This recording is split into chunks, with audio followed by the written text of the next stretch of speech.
I'm very excited today to introduce you to, or reconnect you with, part of the co-founding force of Vegan Outreach, Matt Ball, and his wife, Ann Green, which is ground control for Vegan Outreach, kind of like the main artery over in Tucson where they live, and their daughter, Ellen. They're out touring colleges, and I'm not going to get into too many details because they're going to give you those.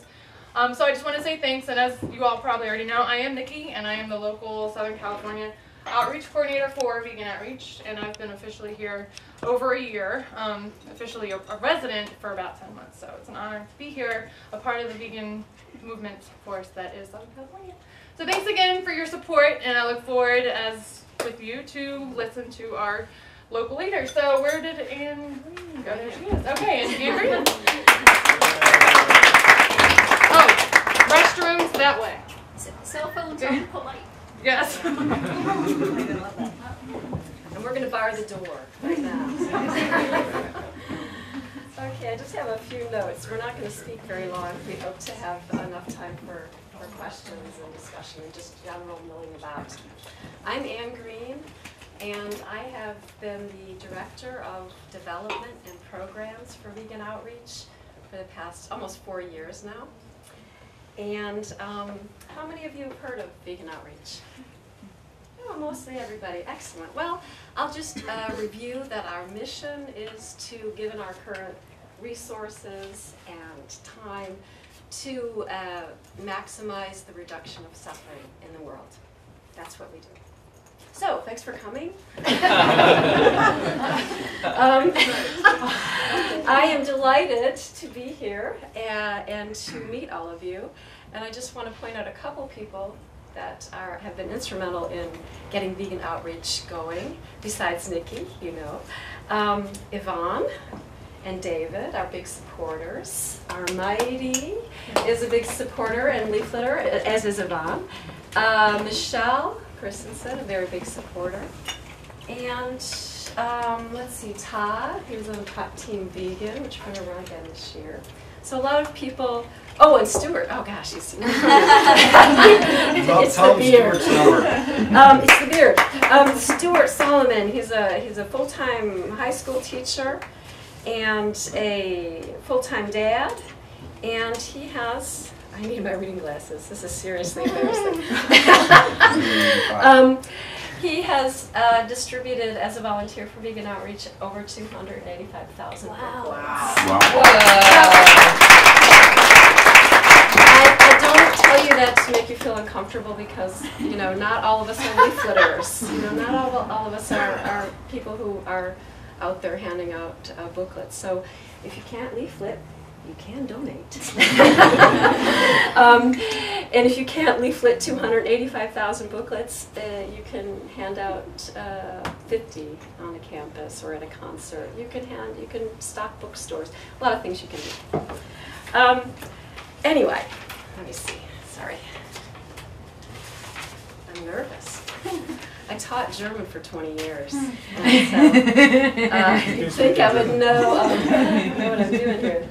I have been with Vegan Outreach since the beginning, when we lived in Pittsburgh, Pennsylvania, and Jack Norris, the other co-founder, lived with us for a time, a long time, according to him, and we would this was in 1996, 95, 96, we would copy, fold, and staple all of our booklets by hand in our living room, which was about this size, which doubled as Jack's bedroom. It also doubled or tripled as Ellen's playroom. She was about 1.5.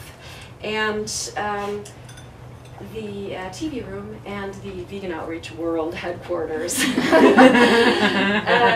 have learned a lot since then, of course, and we try to do what's most effective and efficient for reducing the suffering of farmed animals. And we pursue a very reasoned, rational strategy to try to maximize our efficiency with the current resources that we have at hand. Since you've taken the time to come here, I'd like to ask you to pick up a copy of this little pamphlet called A Meaningful Life. This is not one of our leafleting booklets, but it's sort of our philosophy, our mission, our why we do what we do. And that it's good reading. And if you haven't already seen the Animal Activist Handbook, we have some here for sale tonight. That is many more details about how we can make a positive impact on the world today. The animals need us to be both smart and wise, and we try to do that at Vegan Outreach by learning from our mistakes and from the mistakes of others. This little book by Matt and Bruce Friedrich kind of is a chronicle of errors, too, where when things started out, we weren't always the most efficient or the most effective. And so we've tried to learn from our mistakes and evolve our activism to be effective. The animals need us to do so. They need us to focus our efforts, not to just do anything, do something, do whatever, but to do what is most effective to prevent and reduce suffering and have the maximum impact possible. And without further ado, I will turn you over to my husband, Matt Ball, who I will warn you, as a speaker, he's known as a good writer. Really good.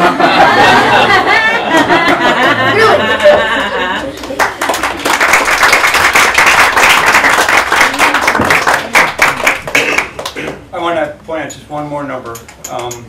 Nikki, as she says, has only been here about a year. She is fast approaching 250,000 people reached, personally reached. Yeah. So, and I can't even begin to comprehend this. And honestly, I mean, I've leafleted on and off, and occasionally, for a long time now. And 600 booklets for me is draining. And she posts thousands of booklets in a day. And you get these two together, it's just Katie bar the door. It's just crazy. It's 3,000 today. Wow! Wow. So, and it's just so when we ask for money, and it seems like a lot of you know about Vegan Outreach, so I'm not going to really go through this very much. I'm going to pass a hat, though. So, but when we ask for money, when we send out our newsletter and our e-newsletter and we ask for money, it's because we have amazing people out there who are doing this work, and it's only because of your support that we're able to print these booklets and get them out to these amazing activists who are out there in the sun or in the cold, in the snow. I mean, every day we have a mailing list for our leafleters where they post their stories. And every day people are posting from all across the country and all across the continent these amazing stories of being out there and meeting new people, and people saying, I got your booklet last year, 5 years ago, 9 years ago, and I've been vegetarian ever since. I've been vegan ever since. Oh, I order booklets from Vegan Outreach now and I distribute them. Now, the first page of stuff I have here is when Ann and I were in Colorado last year. Ellen was at running camp, and we gave a couple talks, and everyone was focused on the spill in the Gulf. And now everyone's focused on the tragedies in Japan. And in 6 months or a year, it'll be the next thing. And these are horrible things that deserve our attention, that deserve our concern. But there's always going to be a next one, and there will never be enough that we can give. So we have to choose wisely what we do with our limited resources. And as Ann said, and we did not come to this philosophy a long time ago, and we did not come to this philosophy quickly. And it's been a comedy of errors, not just a chronicle of errors, a comedy of errors of ours over time. And when I met Jack at the University of Cincinnati a few years ago. And we were do anything, do everything. Anything came up, we did. We never analyzed it. We never thought about it. If it was the next thing to do, we did it. We never stopped to think, we have limited resources. We have limited time. There is so much suffering in the world. How are we going to have the biggest influence possible? But that's the question we need to ask. Just because the animals on factory farms aren't on television every day doesn't mean that we shouldn't consider having the biggest impact for them. Even more so, it's because they aren't going to be on television 24/7. Everyone here will see, they saw the birds in the Gulf covered in oil. They see the people in Japan. They'll see the next thing. But we are the ones who know about what goes on in factory farms. There aren't many of us. And so we have a special obligation, but we have a special opportunity.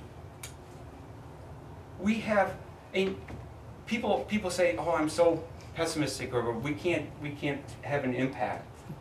But we can, because, everyone close your eyes. Think about every meal you are going to plan the rest of your life, decades and decades and decades. Okay? But you're going to put a lot of time and effort into making sure these meals are cruelty-free. Okay, you can open your eyes now. Okay? You're going to put a lot of effort into that. And you are going to save hundreds of animals from the, I like this phrase, the malicious maws of modern agribusiness. And that is an amazing accomplishment. But we can each do so much more. We have this amazing opportunity because if you go out and leaflet for just an hour or two, or if you write a check that gives Nikki another box of booklets. Make it 10 boxes.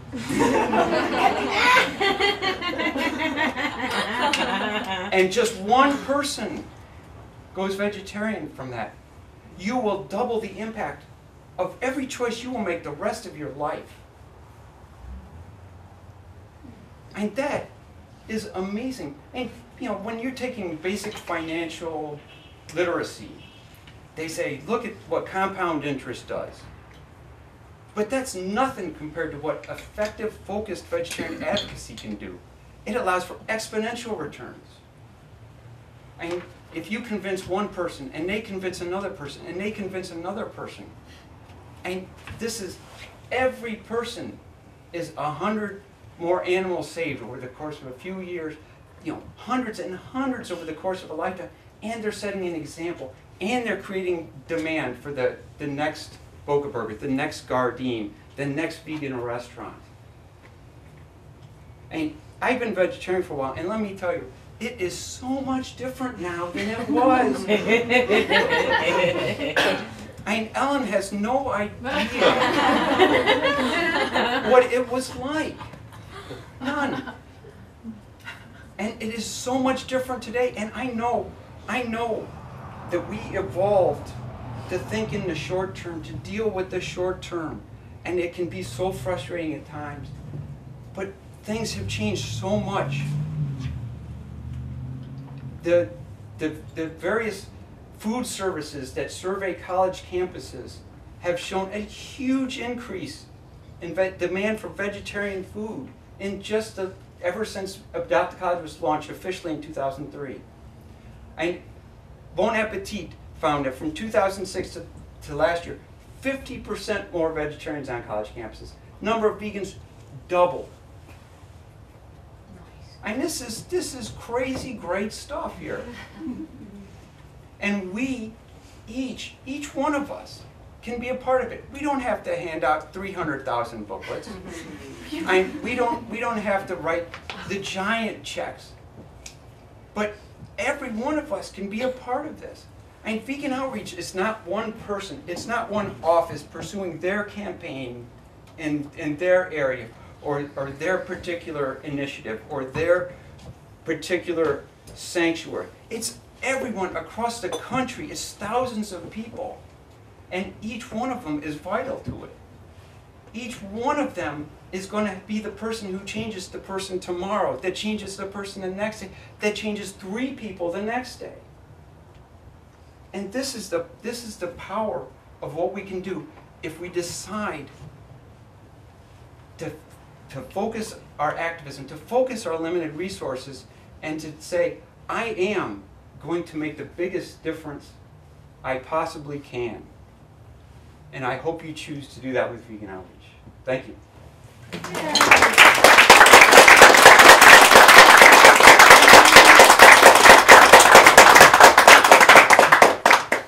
If anyone has a couple questions, then we'll get back to mingling and you can go outside and cool down. So. How many leaflets have you guys handed out to date? Cha-ching! How many leaflets to date? 13.5 million. Wow. And this year, if everything goes well, we had good end of year fundraising. If everything goes well, we'll be over 2.5 million this year alone, which would be a new record. Wow. So, and again, I can't tell you this enough. In 2008, we set a record 2.4. Economic crash came along, and we were way down after that. So it's not like booklets are sitting around waiting to be distributed. People donate, the booklets go out. Economy crashes, donations go down, booklets don't go out. It really is. We did an analysis of, I think it was 07 to 08 or 06 to 07, that donations for the fiscal year and booklets for the calendar year, there's a bit of a lag, went up 56% exactly.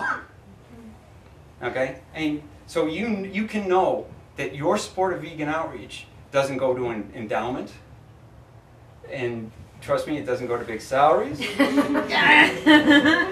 And it gets booklets to new people. It gets booklets to fresh faces. It gets booklets on college campuses, at concerts. It gets booklets out to our target audience, the ones that are most likely to make a change.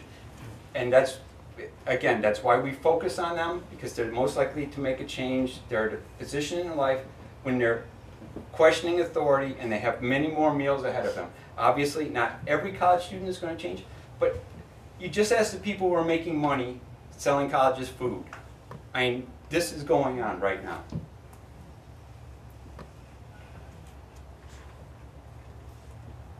Okay, great. You've been a great audience tonight. Give yourself a hand.